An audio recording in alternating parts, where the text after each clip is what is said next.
अस्सलाम वालेकुम। आज का हमारा जो टॉपिक है वो मेम्ब्रेन फिजियोलॉजी को ही हम कंटिन्यू करेंगे। पहले हम लोगों ने एक लेक्चर ले लिया हुआ है इसका। आज हम सेकंड पढ़ेंगे। सेकंड के अंदर फर्स्ट के अंदर तो आप लोगों ने एक जनरल फिजियोलॉजी पढ़ी थी कि सेल मेम्ब्रेन क्या होती है, उसकी स्ट्रक्चर क्या होता है और उसके डिफरेंट मतलब उसमें ट्रांसपोर्ट कैसे हो रही होती है, या कुछ चैनल्स होते हैं, सिंपल डिफ्यूजन हो रही होती है, एक्टिव है, पैसिव है या ऑस्मोसिस वगैरह सब कुछ हम लोगों ने लास्ट लेक्चर के अंदर पढ़ लिया था। आज जो हम लोग पढ़ने लगे हैं वो पोटेंशियल्स के बारे में पढ़ेंगे कि पोटेंशियल क्या चीज होती है, मेम्ब्रेन पोटेंशियल्स क्या है, एक्सट्रीम पोटेंशियल क्या होता है इसके अंदर। अब सबसे पहले मेम्ब्रेन पोटेंशियल को समझने के लिए आप लोग के पास कुछ बेसिक कॉन्सेप्ट होने चाहिए। पोटेंशियल आप किस चीज को बोल रहे हो? पोटेंशियल का मतलब है कि एबिलिटी टू डू वर्क। इस चीज को आप बोल देते हो पोटेंशियल। जब हमें मेम्ब्रेन की बात कर रहे होते हैं, सेल मेम्ब्रेन की बात करते हैं, तो उसके अंदर हमने कहा था एक्स्ट्रा सेलुलर और इंट्रा सेलुलर एनवायरनमेंट के अंदर अनइक्वल डिस्ट्रीब्यूशन ऑफ चार्जेस होती है, अनइक्वल डिस्ट्रीब्यूशन ऑफ आयंस होती है। कुछ चार्जेस सेल के बाहर ज्यादा होते हैं, जैसे सोडियम है, क्लोराइड है या कैल्शियम है, वो एक्स्ट्रा सेलुलर फ्लूइड के अंदर हाई क्वांटिटी के अंदर होते हैं। इसके बाद अगर हम देखें पोटेशियम जो है वो इंट्रा सेलुलर एनवायरनमेंट के अंदर ज्यादा क्वांटिटी के अंदर होता है, ज्यादा कंसंट्रेशन होती है उसकी। तो अनइक्वल डिस्ट्रीब्यूशन या separation of the charges across the cell membrane, इसकी वजह से एक सेल के अंदर एबिलिटी होती है कि वो काम कर सके। इस चार्जेस की सेपरेशन की वजह से एक पोटेंशियल जनरेट हो जाता है। उस पर पोटेंशियल को हम बोलते हैं मेम्ब्रेन पोटेंशियल। अगर एक कोई भी स्ट्रक्चर है, आप नर्व ले लो या मसल सेल ले लो, अगर वो कोई भी रेस्टिंग स्टेट के अंदर है, यानी रेस्टिंग स्टेट से मुराद ये है कि वो किसी इम्पल्स को खुद से ट्रैवल नहीं करवा रहा अभी, कोई भी information from the higher centre से मुराद ब्रेन या स्पाइनल कॉर्ड, वहां से इंफॉर्मेशन जो है वो नीचे ट्रैवल नहीं हो रही। ठीक है, तो इसका मतलब है कि वो जो स्ट्रक्चर है, वो जो नर्व सेल या मसल सेल है, वो रेस्टिंग स्टेट के अंदर होता है। रेस्टिंग स्टेट, हम इन दोनों का डिफरेंस भी पढ़ते हैं कि रेस्टिंग मेम्ब्रेन पोटेंशियल क्या और एक्शन मेम्ब्रेन पोटेंशियल का डिफरेंस क्या होता है। अभी हम लोगों ने क्या बताया कि मेम्ब्रेन पोटेंशियल क्यों जनरेट होता है? चार्जेस की सेपरेशन की वजह से। जो सेल है उसके अंदर एबिलिटी पैदा हो जाती है टू डू वर्क। इस चीज को हम बोल देते हैं कि ये मेम्ब्रेन पोटेंशियल है। इसको हम मेजर करते हैं वोल्ट्स के अंदर, VOLTS, वोल्ट्स, इसको आप फिजिक्स में पढ़ा होगा। वोल्ट्स के अंदर इसको मेजर करते हैं। इसको मेजर कैसे करते हैं, कैलकुलेट कैसे करते हैं, हम वो भी देखते हैं। अच्छा, दूसरी चीज क्या होती है कि एक इक्विलिब्रियम पोटेंशियल होता है। इक्विलिब्रियम पोटेंशियल क्या है? एक ऐसा पोटेंशियल हो जाए जहां पर नेट डिफ्यूजन ऑफ आयन जो है वो हमें लगे कि जीरो है, यानी जिस क्वांटिटी से सेल के अंदर जो है आयन डिफ्यूज कर रहा है, उसी कंसंट्रेशन के अकॉर्डिंग, उसी कंसंट्रेशन के मुताबिक उतना ही कंसंट्रेशन में जो आयन है वो सेल के बाहर मूव कर रहा है। ठीक है, इस पोटेंशियल को हम बोल देंगे इक्विलिब्रियम पोटेंशियल। एक हो गया रेस्टिंग मेम्ब्रेन पोटेंशियल, दूसरा भी हमने बता दिया इक्विलिब्रियम पोटेंशियल क्या होता है। कि ऐसा पोटेंशियल, यानी ऐसा मिलीवोल्ट वहां पर होगा कि वहां पर क्या होगा, नेट डिफ्यूजन जो है वो जीरो हो जाएगी। कोई नेट डिफ्यूजन नहीं हो रही होगी, जितनी एक्सपोर्ट हो रही है उतनी ही इंपोर्ट हो रही है। उसको हमने बोल दिया कि ये इक्विलिब्रियम पोटेंशियल है। अब सेल के जो अक्रॉस है ना, वो दो किस्म के ग्रेडियंट बने होते हैं। एक इलेक्ट्रिकल चार्जेस की वजह से होता है, ठीक है, उसको हम बोलते हैं कि इलेक्ट्रिकल ग्रेडियंट है। दूसरा होता है कंसंट्रेशन की वजह से, उसे हम बोल देते हैं कि ये केमिकल ग्रेडियंट है। अगर हम दोनों फैक्टर्स को कंबाइन स्टडी कर रहे हैं तो हम उससे बोल देंगे कि ये इलेक्ट्रोकेमिकल ग्रेडियंट है। ग्रेडियंट बेसिकली हम कहते हैं किसी भी चीज के डिफरेंस को। ठीक है, तो एक इलेक्ट्रिकल ग्रेडियंट हो गया और एक केमिकल ग्रेडियंट हो गया, और दोनों को कंबाइन करके इलेक्ट्रोकेमिकल ग्रेडियंट हो गया। ये बेसिक चीजें थी जो आपको आज के लेक्चर को समझने के लिए जरूरी है। अब हम देखते हैं कि हमारा पहला टॉपिक क्या है। अच्छा, रेस्टिंग मेम्ब्रेन पोटेंशियल हमने कहा, difference of electric potential that exist across the cell membrane when cell is in resting state। मैंने आपको बताया resting state क्या होती है, जब कोई भी सेल जो है वो इम्पल्स को कंडक्ट नहीं कर रहा। और इम्पल्स क्या चीज है? कोई भी इंफॉर्मेशन जो कि ब्रेन या स्पाइनल कॉर्ड से आपके other parts of the body में ट्रैवल करनी है, वो इंफॉर्मेशन होती है इम्पल्स। और इम्पल्स को अगर कोई सेल अभी कंडक्ट नहीं कर रहा, कोई नर्व से फॉर एग्जाम्पल ले लें हम, वो कंडक्टिंग नहीं कर रहा, कंडक्शन अभी नहीं हो रही, कंडक्शन उसके अंदर नहीं हो रही, तो वो रेस्टिंग स्टेट के अंदर होता है। उस स्टेट के अंदर जो वहां पर एक डिफरेंस ऑफ इलेक्ट्रिकल पोटेंशियल होगा ना, उसको हम क्या बोल देंगे? ये रेस्टिंग मेम्ब्रेन पोटेंशियल है। रेस्टिंग स्टेट पे उसकी रेस्टिंग मेम्ब्रेन पोटेंशियल है। अब डेवलप कैसे होती है? पोटेशियम आइंस, सोडियम आइंस और सोडियम पोटेशियम पंप, हम इन तीनों की फिजियोलॉजी पढ़ लेते हैं। क्या हम लोगों ने लास्ट टाइम पढ़ा था कि सोडियम पोटेशियम इलेक्ट्रोजेनिक पंप होते हैं, जो कि 3 सोडियम को export out of the cell, 2 potassium को import inside the cell with the use of ATP. हम लोगों ने लास्ट सेक्शन में पढ़ा था, उसमें आप रेफरेंस यूज कर सकते हैं, आप वो वीडियो भी सुन लें। अब इन दोनों की वजह से क्या होगा, सेल के अंदर यानी इंटीरियर ऑफ द सेल के अंदर नेगेटिविटी डेवलप होना शुरू हो जाएगी। अगर मैं ज्यादा से ज्यादा पॉजिटिव आयंस बाहर निकालती जाऊं और अंदर की साइड पे पॉजिटिव आयंस कम आ रहे हैं, क्योंकि हमने कहा था ना 3 सोडियम बाहर जा रहे हैं और 2 सोडियम अंदर आ रहे हैं, तो अंदर की साइड पे तो नेगेटिविटी डेवलप होना शुरू हो जाएगी। ये सिर्फ एक फैक्टर है जिसकी वजह से इंटीरियर ऑफ द सेल के अंदर नेगेटिविटी डेवलप होती है। इसके अलावा और भी फैक्टर्स होते हैं, ठीक है, वो भी हम लोग पढ़ लेते हैं। दूसरा फैक्टर क्या होता है कि लार्ज नेगेटिव आयंस होते हैं, नेगेटिव चार्जेस होते हैं जो कि सेल के अंदर होते हैं, वो ट्रांसपोर्ट भी नहीं हो सकते बाहर। जो नेगेटिव एनाइन जिसे हम बोलते हैं ANIONS एनाइंस, वो क्या करते हैं, वो किसी एटीपी के साथ या किसी लार्ज प्रोटीन के साथ बाइंड कर जाते हैं, इस वजह से वो ट्रांसपोर्ट नहीं हो पाते, नेगेटिविटी सेल के अंदर ही रहती है और सेल के अंदर एक नेगेटिव पोटेंशियल जनरेट हो जाता है। इसके बरक्स अगर हम देखें कि मेम्ब्रेन के बाहर क्या चीज होती है, तो मेम्ब्रेन के बाहर क्योंकि पॉजिटिव चार्जेस इंक्रीज है, पॉजिटिव चार्जेस की कंसंट्रेशन ज्यादा होती है, तो बाहर पॉजिटिव चार्ज ज्यादा होने की वजह से बाहर पॉजिटिविटी अंदर नेगेटिविटी और एक डिफरेंस क्रिएट हो जाता है। आपने देखा कि एक इलेक्ट्रिकल पोटेंशियल हमने क्या कहा था कि ये आयन के डिफरेंस की वजह से एक पोटेंशियल जनरेट हो जाता है, बाहर पॉजिटिविटी अंदर नेगेटिविटी और एक डिफरेंस क्रिएट हो गया। ये डिफरेंस क्या करेगा, उसके अंदर मेम्ब्रेन पोटेंशियल जनरेट कर रहा है। ठीक हो गया। अब हम इसे कैलकुलेट कैसे करते हैं, मैंने आपको कहा था कि आप जब साइटोप्लाज्म की कॉम्पोजिशन देखें तो उसके अंदर बहुत सारे आयंस हैं, sodium, potassium, calcium, phosphates, protein, हम लोग वो भी फर्स्ट लेक्चर के अंदर पढ़ा था। अब मैं अगर स्पेसिफिक किसी भी एक आयन के पोटेंशियल को अगर मैं कैलकुलेट करना चाहती हूँ तो मैं क्या करूंगी, यहाँ पे हम नर्स्ड इक्वेशन यूज करते हैं। नर्स्ड इक्वेशन आपके सामने लिखी हुई है। यहाँ पे क्या एक चीज की एडिशन हम लोगों ने करनी है, ये चीज यहाँ पे 61 के नीचे ना आप डैश डाल के नीचे लिख देंगे जी क्या होता है उसका, उसके ऊपर जो चार्ज है ना, जैसे अगर मैं सोडियम की बात करूं तो सोडियम के ऊपर +1 चार्ज होता है, पोटेशियम के ऊपर भी +1 चार्ज होता है, क्लोराइड के ऊपर -1 चार्ज होता है। तो यहाँ पे जो जी है वहां पे क्या होगा कि आप इसको लिख दोगे उसका जो चार्ज है, और इस फॉर्मूला के अंदर आप सारी वैल्यूज पुट कर दोगे। अब इसमें क्या क्या वैल्यूज आ रही है, +-61 over the charge of that particular आइन, लॉग होगा ये कंसंट्रेशन ऑफ दैट पर्टिकुलर आइन इनसाइड और दैट पर्टिकुलर आइन आउटसाइड। आप इस सबको लिख दोगे, इस सबको कैलकुलेट करोगे और आपके पास एक वैल्यू आ जाएगी। ठीक है, अब हर जो स्ट्रक्चर है, हर टाइप ऑफ सेल है, उसके लिए अलग वैल्यू होती है।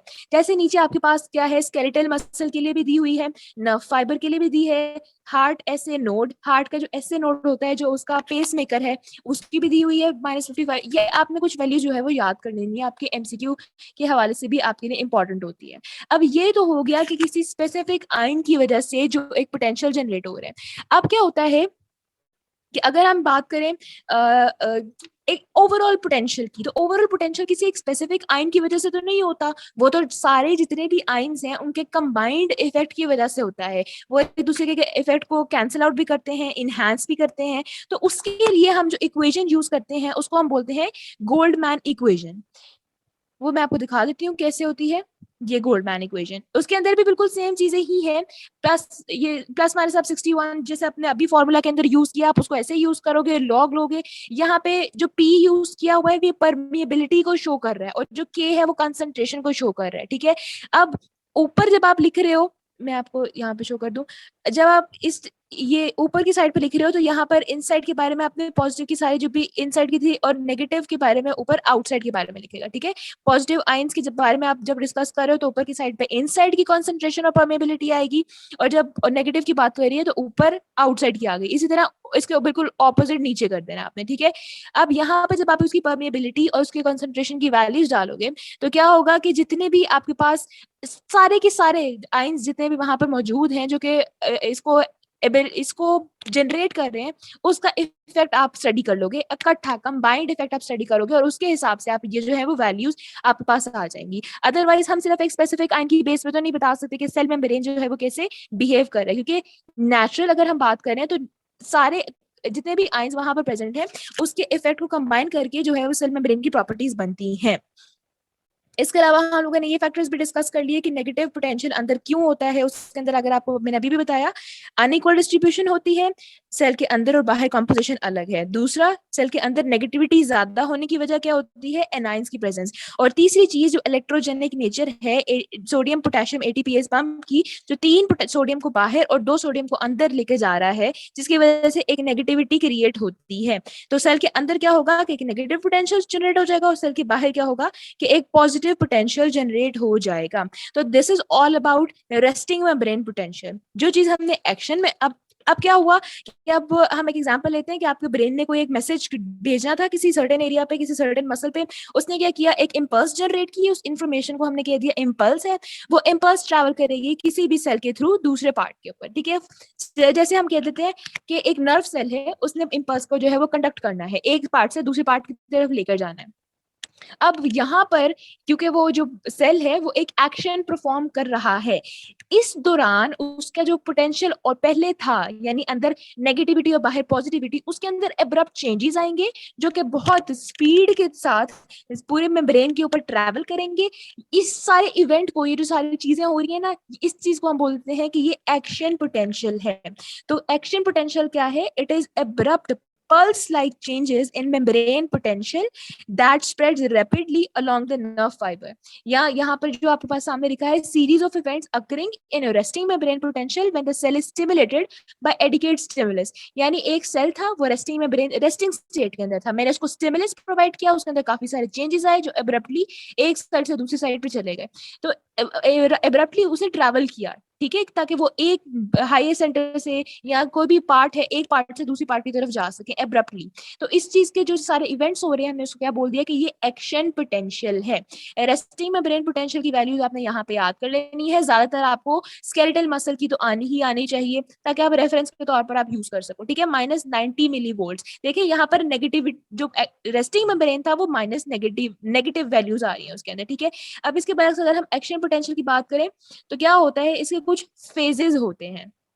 अब वो फेजेस क्या होते हैं, उससे पहले अब आपको, अभी मैंने एक वर्ड यूज किया था यहाँ पर स्टिमुलस का, ये, अच्छा स्टिमुलस, मैंने आपको ये डेफिनेशन के लिए स्टिमुलस का वर्ड यूज किया था। स्टिमुलस क्या होता है बेसिकली, जैसे किसी चीज को प्रोवोक करने के लिए ना, आप उसको एक जैसे दरवाजा खटखटाना है, ठीक है। जब मैं जोर से खटखटाऊंगी तभी आवाज आएगी और अंदर से कोई जो है वो मैसेज आगे कन्वे होगा।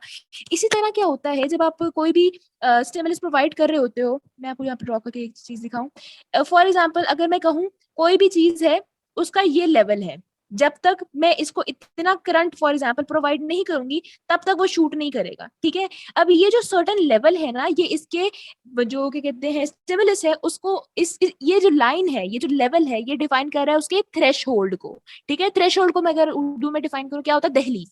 दहलीज क्या हुआ कि एक ऐसा लेवल है जिसको क्रॉस करेंगे तभी वो जो स्ट्रक्चर है, जो सेल है, जो नर्व सेल है, वो इस इम्पल्स को कंडक्ट करके शूट कर सकता है। अदरवाइज अगर यहाँ तक स्टिमुलस नहीं आ रहा, यहाँ तक मैं उसको पोटेंशियल नहीं दे रही, तो वो नहीं जो है वो कंडक्ट कर पाएगा। अब ये क्या चीज है, अगर मैंने सिर्फ इतना सा करंट प्रोवाइड किया नहीं होगा, अगर इतना प्रोवाइड किया नहीं होगा। ये जो थ्रेशोल्ड से नीचे के स्टिमुलस है ना, इसको हम बोलते हैं सब थ्रेशोल्ड स्टिमुलस, यानी थ्रेशोल्ड से कम, ठीक है। इस चीज को बोलते हैं सब थ्रेशोल्ड। और अगर मैं क्या करूं कि इसको मैं प्रोवाइड कर दूं, एक मुझे ये थ्रेशोल्ड लेवल बना दिया। अब एक स्ट्रक्चर था, एक नर्व सेल था, उसको स्टिमुलेट करने के लिए मैंने उसको थ्रेशोल्ड जितना जो है वो पोटेंशियल अप्लाई कर दिया, उसको प्रोवाइड कर दिया। तो क्या होगा कि वो कंडक्ट करेगा, मैसेज इम्पल्स को कंडक्ट करेगा और अपना जितना काम है वो उसको पूरा कर देगा, ठीक है। अब ये सिर्फ इतनी कहानी मैंने अभी आपको बताई है कि थ्रेशोल्ड की क्या स्टोरी है। आगे जो इसके डिफरेंट फेजेस हैं, हम उनको वन बाय वन डिस्कस करते हैं। अच्छा, सबसे पहले क्या आता है, आपके जो लेवल्स आते हैं ना, उसके अंदर सबसे पहले एक रेस्टिंग स्टेट होती है, जहां पर कोई भी कंडक्टेंस नहीं हो रही। ये आपके पास ये जो स्ट्रेट लाइन आ रही है -70 में, यहाँ पर एक ये जो स्ट्रेट लाइन आ रही है ये वाली, यहाँ पे क्या हो रहा है कि यहाँ पे कोई कंडक्टेंस नहीं हो रही।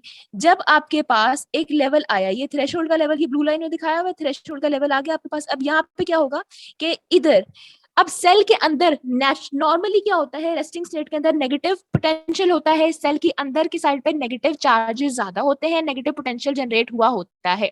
जब इम्पल्स को कंडक्ट करना होता है तो सोडियम चैनल्स ओपन होंगे। ये सोडियम चैनल्स क्या करेंगे, ये एक सेल में ब्रेन थी, अंदर नेगेटिविटी थी, ठीक है। अब यहाँ पे क्या हुआ कि सोडियम चैनल्स ओपन हुए, जिन्होंने सोडियम को सेल के अंदर इंपोर्ट करना शुरू कर दिया। अब जब positive charges inside the cell आ रहे हैं तो अंदर क्या होगा कि अंदर पॉजिटिविटी क्रिएट होना शुरू हो जाएगी। बाकी जिस पॉइंट पे आ रहा था वहां पे अंदर क्या हुआ कि पॉजिटिविटी क्रिएट होना शुरू हो गई और बाहर जो है वो नेगेटिविटी क्रिएट होना शुरू हो गई। ठीक है, इस कॉन्सेप्ट को आपने समझ लिया कि सबसे पहले सोडियम चैनल्स ओपन हुए, सोडियम सेल के अंदर आना शुरू हो गया और पॉजिटिविटी होना शुरू हो गई। तो क्या हुआ कि यहाँ पर देखो, यहाँ पे -70 से क्या है, पोटेंशियल जीरो की तरफ जाना शुरू हुआ है और जीरो से आगे पॉजिटिव की तरफ जाना शुरू हो गया, क्योंकि सोडियम जो है सेल के अंदर आना शुरू हो गया है, पॉजिटिविटी सेल के अंदर आ रही है। दूसरी चीज क्या हुई, अब ये बिल्कुल पीक तक जाएगा। यहाँ पे सोडियम चैनल्स ओपन है, ये क्या हो रहा है, पॉजिटिविटी इंक्रीज हो रही है, इंक्रीज हो रही है, इंक्रीज हो रही है, एक इसका पीक लेवल आ गया। ठीक है, पीक लेवल तक हो गया, यानी इम्पल्स जो है वो ट्रांसमिट हो गई, एक सेल से दूसरे सेल में ट्रांसमिट हो गई, इसका काम खत्म हो गया। इस काम खत्म होने के बाद क्या होगा, सोडियम चैनल जो अभी खुले थे वो बंद हो गए हैं। ठीक है, अब वो बंद होने की वजह से एक तो वो बंद हो गए, अब मजीद सोडियम एंटर नहीं कर रहे। अब क्या हुआ कि यहाँ पर ये चीज ऐसे रुक गई। ठीक है, यहाँ पर सोडियम क्योंकि मजीद एंटर नहीं हो रहे।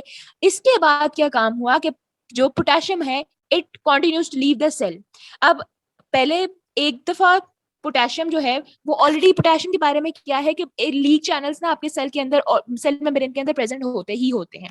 पोटेशियम सेल से बाहर जा रहा होता है। ठीक है, पोटेशियम यहाँ पर बाहर जा रहा था, ये आउटसाइड जा रहा था, सोडियम यहाँ पे इनसाइड आ रहा था। यहाँ पे सोडियम दोबारा अंदर आना बंद हो गया। जब अंदर आना बंद हो गया, अभी भी पोटेशियम जो है वो सेल से बाहर जा रहा है।